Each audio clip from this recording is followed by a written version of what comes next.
But you gotta, like I just said, majority of my life was chaos and trauma. I've like tried to commit, I don't mean to say commit, but I've like tried to harm myself. I need to stop saying commit suicide. That's another thing we need to switch the language on. Even people who have died by suicide, it's better to say died by suicide than commit suicide, because commit, like when you say commit, it's like damn near like you're committing a crime or doing something wrong, and people are really just like succumbing to their mind. Like that's the best way that I can put it. And I want to be respectful of everybody who has died by suicide, because again, like I said, I've like had my experiences with that. Yeah, so majority of my life, that was like my experience. And majority of my life, I did not want to be here. From the time I was like fourth grade, that was my first suicide attempt. I tried to hang myself with a karate belt, and I was 9 in the 4th grade. So imagine what I had even been going through up until that point to even feel like I did not want to be here. I was like, molested when I was younger. And I think that made me feel things, and that made me feel certain ways. And I didn't have I love my family now, obviously, but I will tell this story until I die, because that's just what it is. I also get banned for saying that word. Okay, thank you for telling me that. But at the time, like I don't know, I don't even want to get into it, because not for my own sake, but I just don't want to disrespect my family. But not everybody really understood. That's what I'm gonna say. Not everybody understood, and I think I needed people who were nicer to me. Let me just say that. I just put it like that. I needed people who were nicer to me growing up. And then obviously I was just a really strange girl, and all of the things that I was feeling at home, like all the abuse or whatever I was going through at home, would cause me to act differently around people. It would cause me to just be a little strange. I was just a shy girl. I was really shy. I had a hard time. Happens a lot in Black families. Exactly. Like, you know what I mean when I say that. Like, y'all know what I mean. Y'all know what I'm talking about. I don't even have to get into that.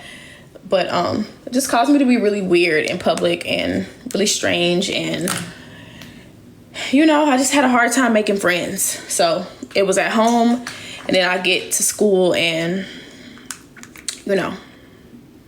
it was hard at school. It was hard at school because I just really didn't know how to integrate. I didn't know how to integrate.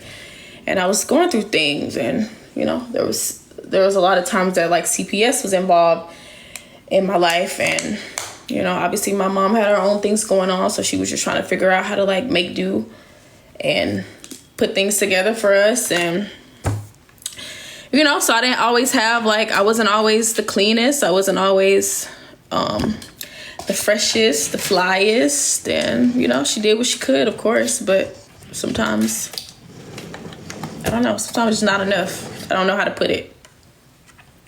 Sometimes it's just not enough. So I never went through the foster care system.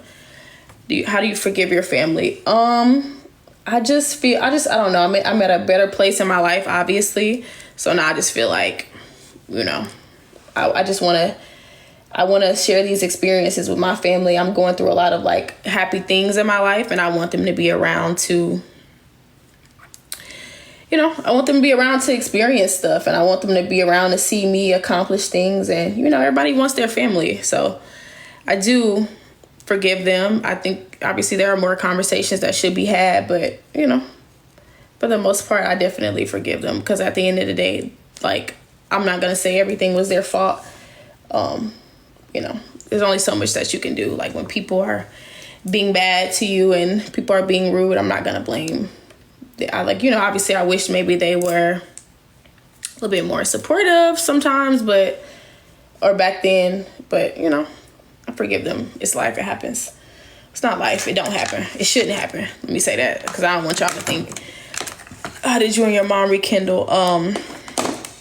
Me and my mom, we didn't really have we rekindled because, like I said, I became an artist, and I wanted my mom there, and I wanted my mom to experience some of the stuff that I experienced. So I wanted to put it, let bygones be bygones.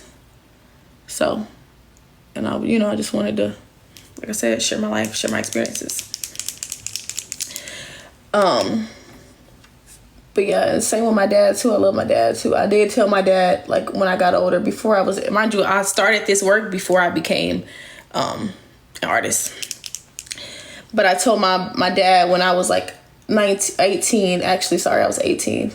Right before I started doing music, I told my dad all the stuff that I had experienced growing up. And I told him, like, about me being molested, because he didn't know. Because I live with my mom, so he didn't know. So I tried to tell him that, like, not so he could feel bad, but I just wanted to share, what had happened to me growing up, because that's my dad, and we were, like, working on building our relationship. And I just wanted to say, well, let me start by telling you, like, some of the stuff that I went through that you don't know about. And I don't know, maybe he feels like guilty, or maybe feels like he should have protected me more. I'm not sure what he feels, because I didn't really ask him that. But yeah, that being said, though, like I was saying,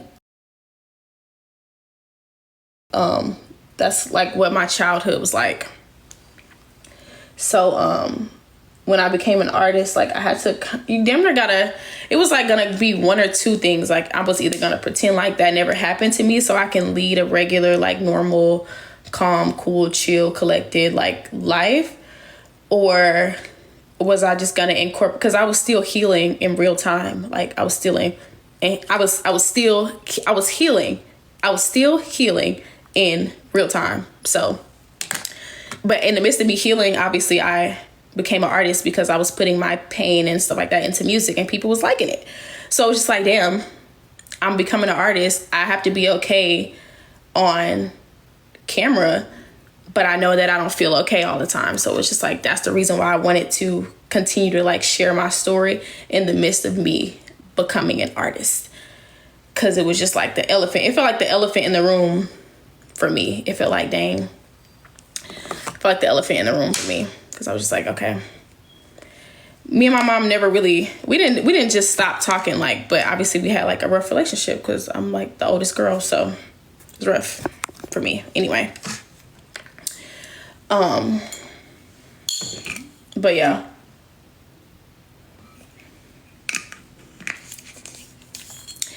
I said all that to say, because I didn't come out here just to trauma dump. Like, y'all know I'm going to round it up.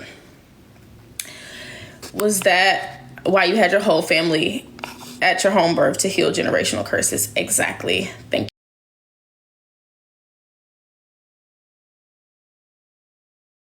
Whole family there. I wanted to have I had my mom there. I had both my grandmothers there. Had my dad there. I wanted to heal us, and I think it did at the time, because everybody just kind of came together, regardless of, like, whatever disagreements they've had. Like, everybody came together and everybody was just there and supporting me. So I think that it was good that I think that it was good that we were able to share that moment together, and we were healing in real time. So that was cool. It was a cool experience. It was really cool. But yeah. But I said all that to say, number one, give yourself grace. Sometimes I'll be having to remind myself that those are the things that I really went through. And it keeps me grounded. It keeps me grounded, and it keeps me grateful. It keeps me in this space of, like, gratitude 24/7. And when you're grateful, you're able to receive more. Like, you're able to, I don't know what it is about being grateful, but the universe, God, whatever y'all believe in, like, whatever that higher power is that's, like, above us and, like, making things work out, they just really appreciate gratitude. And it keeps me in that space 24/7. And it just, I don't know, it keeps me in a good space, in a good head space. And it keeps me from getting too big-headed. It keeps me from getting too, like, Hollywood or whatever people be wanting to say, even though people still have those feelings and sentiments about me, and I don't be understanding, because I really, like, don't be doing anything. But obviously people you grow up with back home, like, they be feeling like, you Hollywood, you don't talk to me no more. you don't speak to me anymore. Like, what's going on with you? Y'all know how that go. But yeah, I said all that to say, like, if I can get through it, y'all can get through it. And I'm not even trying to be egotistical, like I'm the only person in the world who goes through things, because obviously people go through things all the time. I'm just telling y'all, like, yeah, I've been through the works, and I've, like, you know, had really, like I said, I had a really tough life, but whatever, shit was hard. So yeah, y'all, that's all I'm saying. That's all I'm saying. That's all I'm trying to find my lashes. That's all I'm trying to get y'all to understand. And now, you know, I'm an artist, and isn't that cool? Isn't that cool? I get to go to work and do what I love every day. So, I'm trying to find my lashes, y'all.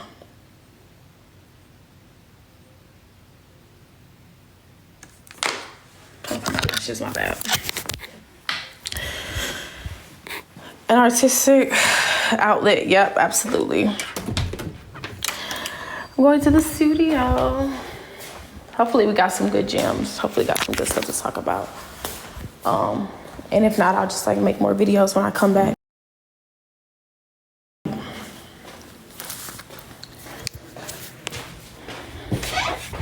No, I do have, like, little light lashes.